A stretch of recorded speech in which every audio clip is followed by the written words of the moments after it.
Hi, and welcome to this edition of Chess for Life in the time of Corona. Today we are very pleased to be talking to Kevin Winter, and Kevin is the first person who's actually volunteered to be on the show, as opposed to us having to beg them to take part. So Kevin, thank you very much for that. Kevin has been playing chess for 43 years and has had a lot of chess adventures in his time. He has played for the English seniors team in Rhodes in 2019, and he's played in lots of tournaments around Britain. He also has had a game featured in a book by Jacob Agard, and he's going to tell us a bit more about that. Seems like it had a double queen sacrifice in it. And Kevin, a big welcome to the show. Welcome to you. Nice to speak to you, Natasha and Matthew. I believe that it's Matthew's birthday today, so... Yes, that's right. Big happy birthday to Matthew. Yes, I should have put that in the intro as well. A very young man. Yeah, getting to almost to Chess for Life territory. Exactly. Another few years, I'll be in the seniors too. Yeah, I think I can do it next year. I actually am looking forward to that. I would like to play in the seniors. I think that would be a lot of fun. It's fantastic. You play with some absolute chess legends. When I played in Rhodes, there was Sveshnikov, Beganian, Joel Benjamin, Shabalov, Spielman. Wow. Fantastic, really. Who's Playing here in the of same chess? tournament. So Yeah. it was wonderful to mix with these people. I particularly enjoyed meeting former women's world champion Nona Gaprin-Dashvili. Her surname. Yeah. That's right. I'm glad you said that, not me. Very Yes, because formidable. she's now, what is she, 73, 74 years old? And still playing fantastic chess. Yeah. And I think she's won the women's senior world championship several times. But what struck me when I watched her play was just a competitive drive. Never say die attitude. Fantastic, you know. Loves to win. Oh, good. Yeah, absolutely. Yeah, very impressive. To be fair. Now, Kevin, you're not a chess professional yourself, are you? You actually have another profession as well. I believe you're a lawyer, is that right, in real life? Indeed, yes, a solicitor. I specialise in planning law, town and country planning. I just work three days a week these days. Yeah. And is that so you can study your chess on the other days? Absolutely, yeah. And I still enjoy the intellectual side of being a lawyer, but I don't appreciate the bureaucracy and the commuting or whatever. So Tuesday, Wednesdays and Thursdays. So there's an acronym for that, but I'll leave that with you to understand. I'll have a think about that. Tuesday, Wednesday and what's your approach to learning chess when you do your chess study? Well, I do think about chess every day, actually, and I do tactical puzzles every day just to keep my mind sharp, really, because the book I'm ploughing through at the moment is this one, 1001 chess exercises. Oh yeah. If you do one a day, you could get through it in about 3 years. Absolutely. But they're not too difficult. I would say the book is probably suitable for someone up to 2000 rating. But it's an excellent book. But sometimes I just like to read chess books for entertainment. There's another book I've got is Daniel King's Sultan Khan. Oh, Sultan Khan, yay! Book, isn't it? I love that one. Yes. Yeah, very to good. be honest, I probably won't give the games a critical eye. I'll probably just read it for sheer entertainment and background knowledge. Read the story, yeah. Yeah, exactly. Although I will look at the game that he played against Capablanca. Oh yeah, Because, Danny King says in a video introduced in the book that when he first came over to Britain, he played in a simultaneous against Capablanca, and I think he beat him actually. Yeah, he beat him. Quite a nice game. Yeah, so it's strange that he should play in a simul, so perhaps they underestimated him. And obviously he won the, I think it's British Empire Championships once or twice. He was three times British champion. So was he? yeah. It's and captained was board one for the British team as well in the Olympiad. So, or the Empire team they called it. Right, I see. Yeah. No, really strong player. Yeah, so also, actually there's a debate as to whether it's Indian or Pakistani. I've seen some debate on the internet about that, but I'll have to read Danny's book. Yeah, it's a cracking read, actually. It really is a cracking read. It's because I spend a lot of time. I've analysed a lot of games of the British players of that time, and the Sultan Khan's game I found them impossible to get into, but Danny does a fantastic job. Really does puts all the story around it, and it's a fantastic story that Sultan Khan basically grew up with Indian chess, completely different rules, and after a few years, getting used to Western rules, he was about number 6 or number 7 in the world. Just incredible story. Yeah, absolutely. And you get coaching, don't you, from Steve Giddens? Yes, yes indeed. For the last couple of years, Steve is very knowledgeable. And what are we doing at the moment? Oh, that's right.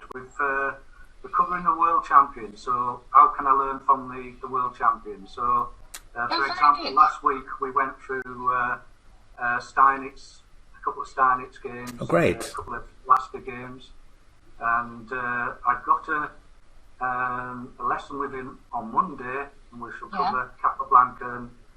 Okay. And so do you change your style then? After each lesson you try and play like that particular world champion?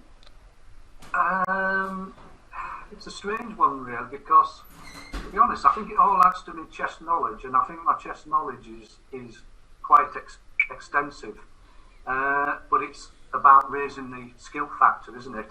And that's the hard part, I think. I always feel as though it's 2 steps forward, 1 step back. On my day I can beat anyone, but it's consistency, isn't it? But we all strive to improve, whatever our level.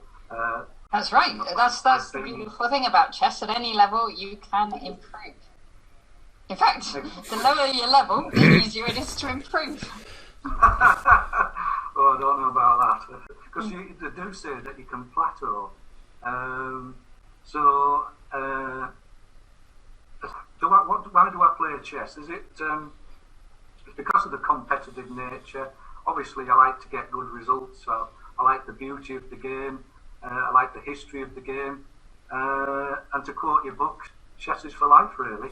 And I've dedicated a lot of my life to chess. To be fair, I've got other interests. I love football, cricket, or whatever. And I've got 3 daughters. And I've got a job as a lawyer, so I have got keeps you busy. Yeah, absolutely. Yeah, I try to teach my daughters chess. Yeah, talking on 15th of May, and we've been in lockdown since I think was it 23rd of March, something like that. 22nd, I think. A couple of months anyway. Yeah. How is lockdown treating you? How are you finding things? I think it helps the fact that I'm still working, so it concentrates the mind for at least 3 days a week. A lot of my colleagues obviously do 5 days a week, working from home, staggered hours. How are you finding that, working from home? The IT can be a bit problematical, but generally it's fine. I've worked from home for quite a few years now to avoid commuting. So I don't find it too bad really, and I can Skype my colleagues and whatever for social interaction. So it can be a bit isolating. I live in an apartment, and I miss a garden actually. But I get plenty of exercise, lovely walks in Idle in Bradford. Okay. So yeah, but it's up and down. I think you've got to try and keep your motivation, particularly that there are people less well off than you, particularly if they're in hospital, and you've got to think of people who are out there supporting the NHS and definitely, you know, and supporting the economy, etc. So I think I'm blessed in that sense, you know, reasonably healthy. Yeah. It's fun. So everybody we've spoken to on the show has said they haven't been affected that much by staying at home, and they're quite enjoying their time doing more chess online. And yeah, well, there are certain days when you just merge into one. The days go too quickly and a bit monotonous in some respects.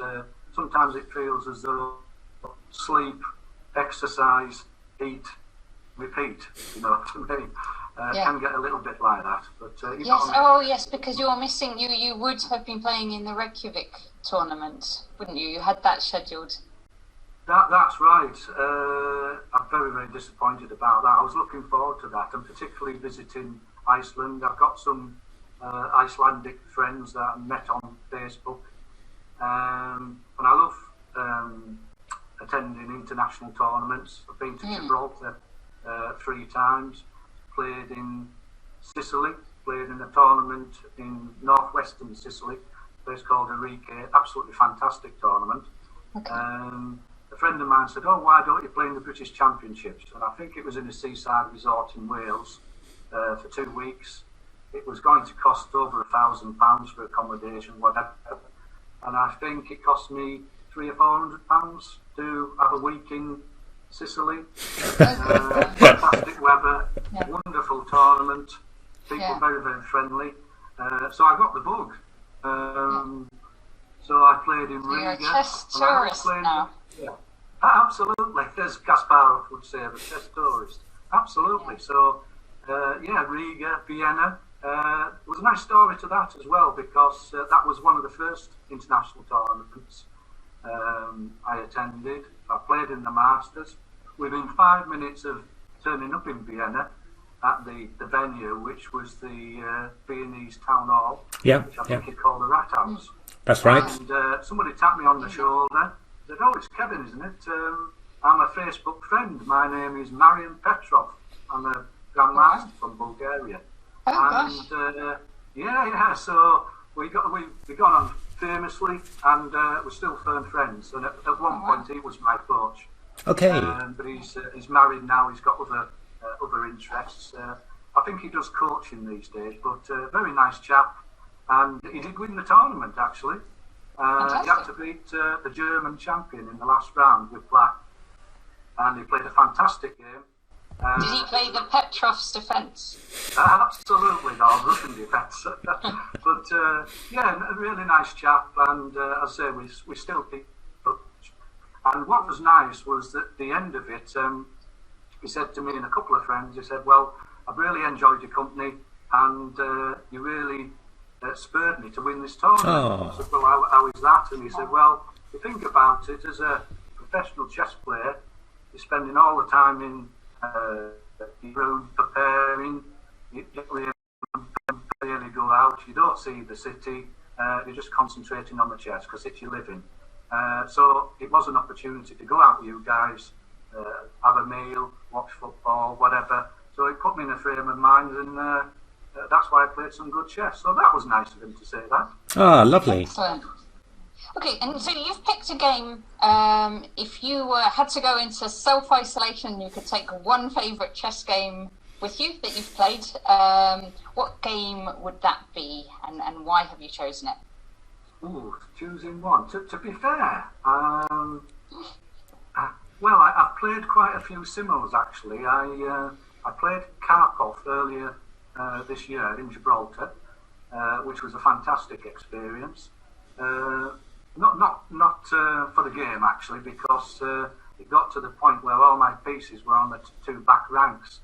So it was a Carpovian demonstration. Carpovian position or squeeze? Absolutely, yeah. But he had that sort of gravitas about him and that aura. So, and he did seem a nice guy, to be fair. Yeah, he's supposed to be a very nice guy. Yeah. Kasparov, you know. And but I've beaten a few Grandmasters in singles. I beat Keith Arkle. Oh. Friends. Wow. Not many people do that. I played him at the Working Men's Club in Idle. So it's called it Idle Working Men's Club. Oh, very good. But I'm glad you haven't chosen that game because everybody who comes on the show wants to pick a win against Keith Arkle or Mark Kempton. Yeah, I mean, yeah. He gave me the brilliancy prize as well, actually, because he's a gentleman, is Keith, and I got to a point where I sacrificed a knight on H7, and he looked up at me and said, well, prove it. Prove that you can checkmate me, which I did, and I was really proud of that game. And then I beat Stephen Gordon the following year in the Working Men's Club in 22 moves, and then I beat Nigel Short. Wow! Played him down in Gatwick, and I think that was 24 moves, and I was black.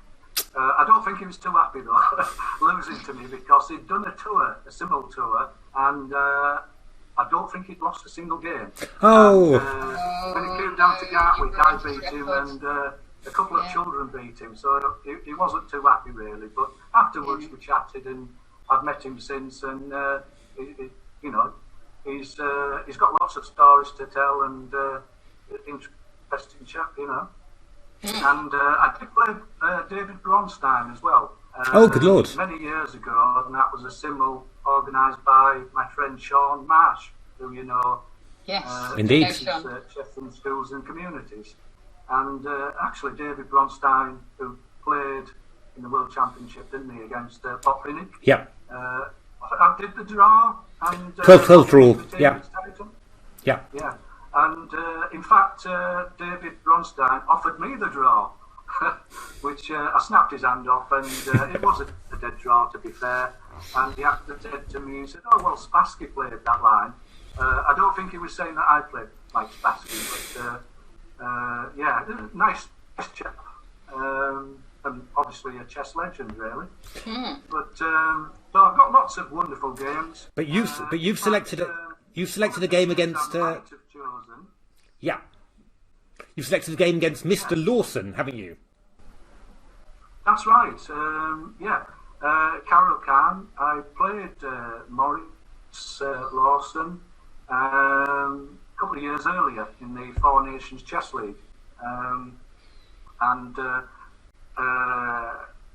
we played for a couple of hours. I played Bristol to the venue. I travelled about 4 hours to get there. It was a Sunday.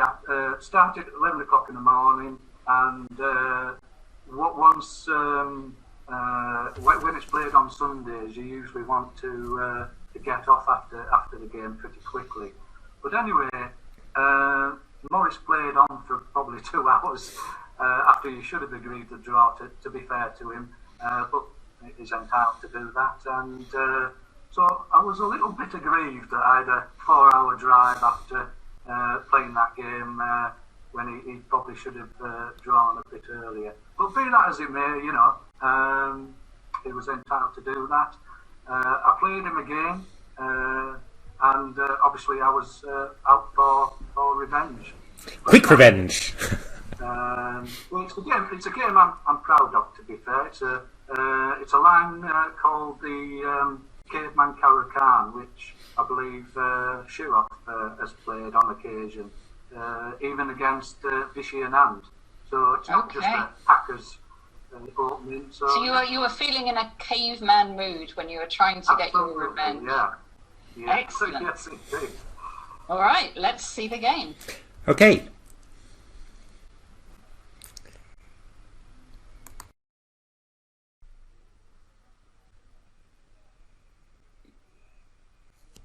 Right, let's have a look at this game then. It started e4 and then c6. Have you always played e4, Kevin? Yes, although lately I've been looking at the Jabava London system. Oh, good lord. The London system itself, just to freshen up my repertoire. But was it Bobby Fischer that said D4 is best by test? He's the one, that's right. He did. Yeah. So open games are more my style, really. I like attacking chess, and it's fun. So yeah, D4. So, is this what you always played? What colour were you last when you played before? Were you white as well, or were you black? I was white. Yes, I was white last time, and again it was a Caro-Kann. Although on the last occasion, I think I played the exchange variation. Okay. Okay. Yeah. So not the caveman on that particular occasion.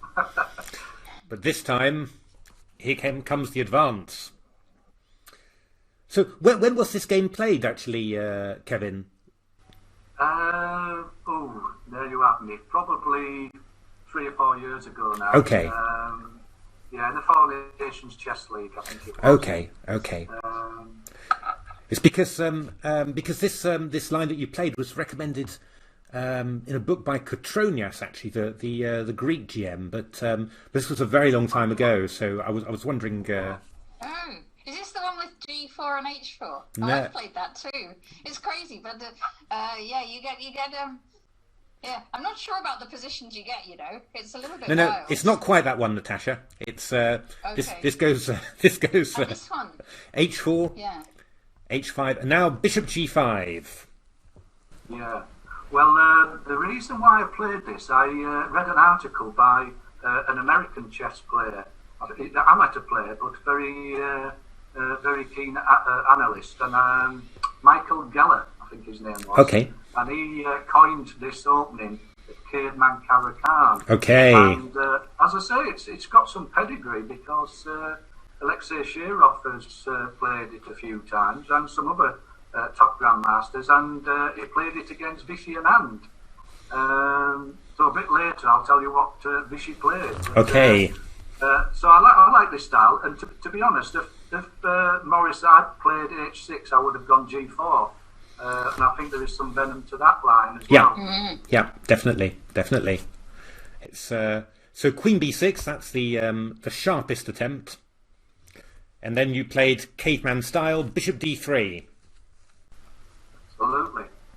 And I like Bishop G5 because when amateur players are facing this, the natural instinct is to put your queen on B6.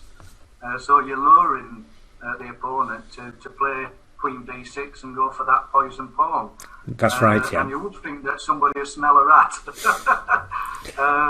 So with trembling hand, I played Bishop D3. Fantastic. So he's eyeing that B2 pawn. Yeah, he took on B2, didn't he? Because I think the main theory is taking on D4, isn't it? I think this is the thing that they're doing. And then... I think that is a line, but... and if bishop takes F5, you've got queen takes C5 check, and if knight F3, then they go queen G4. I think this is the... That's right, and yeah, somebody's played this against me, and I think you just castle in this situation. Yeah. There's some compensation for the pawn there. That's right. Play knight D2 and C4. Exactly. Yes. Position. Yeah. It's but your opponent took on D3. And then took on B2, which it must be said does look very tempting. Absolutely. I looked at a game that had been played previously in this line, and I think the annotator at the time said, if they take the pawn on B2, then you're in business. And I like that expression. So let's have a look. You played. You must have been feeling pretty happy then at this point in the game. Oh, I was. And this is a true story. At the end of the game, when we'd finished, my opponent, Morris, had taken well over 1.5 hours on his clock because it was obviously 4 NCL time limit where you get 30-second increment.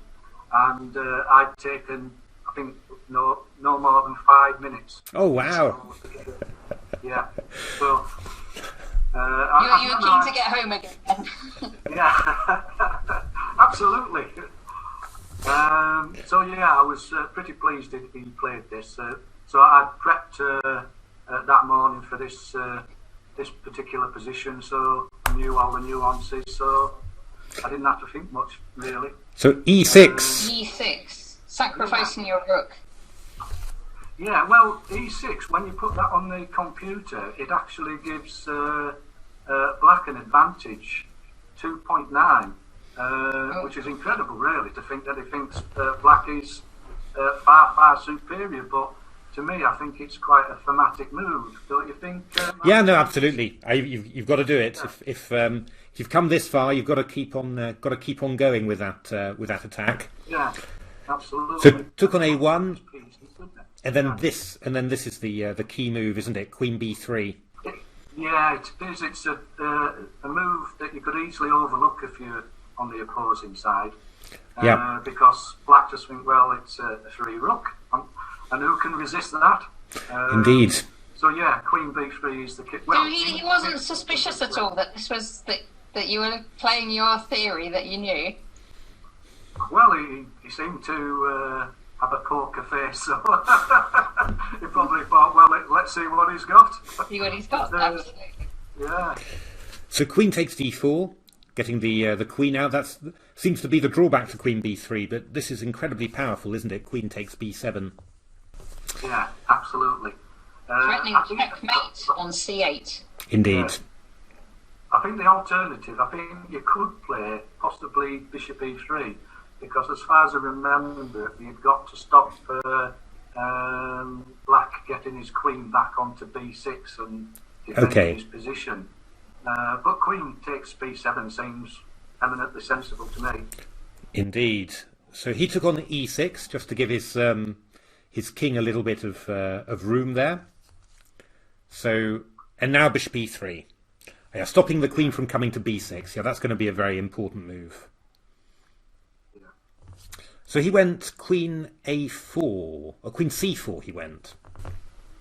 Yeah, and I have seen a Grandmaster game in this position, and I think there were both 2600 Grandmasters. Yeah, I think it went Queen A4, didn't it? Did it, right? Queen A4, Queen A8, Queen check, Knight D2, Queen D8 and Knight F3, I think that was it. Yeah. But this is, black's got so many difficulties getting castled there. Well, getting his king safe. I mean, knight coming into E5 or G5. It's very, very dangerous. I suppose once you castle and get your rook on B1, then I would still prefer White's position. He's got all his pieces near enough developed, hasn't he? Yeah, no, it must be winning. It must be winning. I would have thought. That's really. So Queen C4, Knight F3, not even taking the rook, just developing. But Knight E5 is a huge threat. I think I've got time to develop my pieces and take the rook at any time. Yeah. I don't know if you agree with that, Knight F3. But... No, definitely. I mean, Queen C8 check followed by Knight E5 is a very big threat. So, I mean, basically, Black's seems to have to keep on moving his He can't develop his kingside pieces, and those are the ones he really needs to develop in order to have any chance at all. But every move he plays just stops him from doing that. So no, this must be a good move. Knight D7, check. King F7, and check again. The king is not happy. King G6 and Queen E8 check. Was this still preparation, Kevin, or were you on your own here? I was on my own, but I think the moves play themselves. To be honest, I played all the moves instantly. To be fair, obviously I can't castle. There's no. I could get the knight out, but in these sort of positions, you've got to force the pace. Yeah. So I like openings where you've got forcing moves. Yeah. Otherwise, you lose the initiative, don't you? Yeah. That king's in a bit of trouble, though, isn't it? Still. Yeah. Queen takes D7. Oh no, Queen F7. You'll put something on F6. Yeah, you might as well take a piece, and then still got threat on E6. Yeah, a piece up and his king on F5. It's you actually material up in this position. Yeah, it's true. You haven't even had to sacrifice for this, so. absolutely. So black went rook h6 to cover e6. Got to say, his development this game has been pretty unusual, with the king coming forwards and the pieces hiding behind. Yeah, it's the bigger the piece, the quicker it's come out into the centre of the board. Indeed. So, and the fact that e6 is such a nice move, because all these pieces have bottled up, because you see the bishop on f8. It's just entombed. exactly, yeah. Yeah. I can put it like that. Yeah. So rook f6. That's quite creative. He's found a creative way to develop there. But queen h5, and yeah, this is getting very bad. And the only question is whether you're going to mate him or just try and exchange off queens. That's I'd never do that. I'd never do that. Ah, that's good. That's good. We're going for a minute. So g6. I suppose trying to get the dark squared bishop out. Queen f3 check. King e5, only one move. Queen g3 check. Again, only one move. And then, well, you can't give mate on f4 because he's covering that. So I guess you played... Ooh, knight f3. Very nice. Threats on e5 and on g5. And also knight d4 check as well, actually. Yeah. That's going to be pretty lethal, isn't it, really? Was he... I guess he was maybe even in time trouble by now, I guess. Bishop h6. I think he was. Oh, it's terrible. It's always that's it's not easy for black to play, is it? No, it's always the downside when you're. That's the downside of playing team competitions. That if you're having a bad game, then you always feel so bad that you're letting down your teammates. Yeah. It's and then your opponent only goes and puts it on the internet with a Grandmaster comment. Yeah, sorry about that, Morris. I'm sure he wouldn't mind. So knight d4 check, king e4, and then mate is delivered. First development move by the knight on b1, but it's a pretty good one. Knight d2 checkmate. And I didn't even castle. Didn't even castle. Yeah. No, it's true. I don't believe in castle.